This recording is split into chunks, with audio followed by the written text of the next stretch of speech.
La deuxième conférence de haut niveau sur la corruption organisée par l'Office central de lutte contre la corruption va plancher sur la nouvelle dynamique, le recouvrement d'acquis illicites et la coopération entre les organismes de lutte contre la corruption.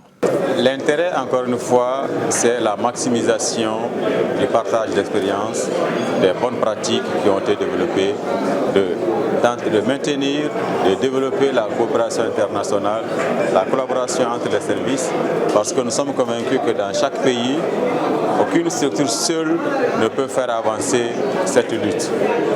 De la même manière, à l'échelle internationale, aucun pays seul ne peut avancer. Par conséquent, il faut la collaboration entre les services au niveau national, il faut la coopération au niveau international. C'est dans le cadre de cette coopération au niveau international que le Maroc participe aux côtés de l'OCLEI à cette conférence qu'il a déjà accompagné dans la mise en place de ces stratégies de lutte contre le phénomène.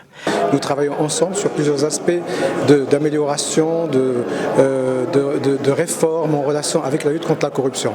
À cet effet, nous avons déjà travaillé sur des stratégies nationales anticorruption. Donc nous avons accompagné l'OCLEI et le gouvernement malien dans ses travaux en relation avec la conception, en explicitant l'expérience marocaine à cet effet. Et nous considérons que c'est une conférence très importante parce qu'elle permet d'échanger entre les différents praticiens de la lutte contre la corruption au niveau de l'Afrique. Pour le Premier ministre Choguel Kokala Maïga, qui a présidé cette importante cérémonie, la lutte contre la corruption figure en bonne place dans les priorités des autorités de la transition. Les autorités de la transition mènent une lutte implacable contre la délinquance financière et l'impunité.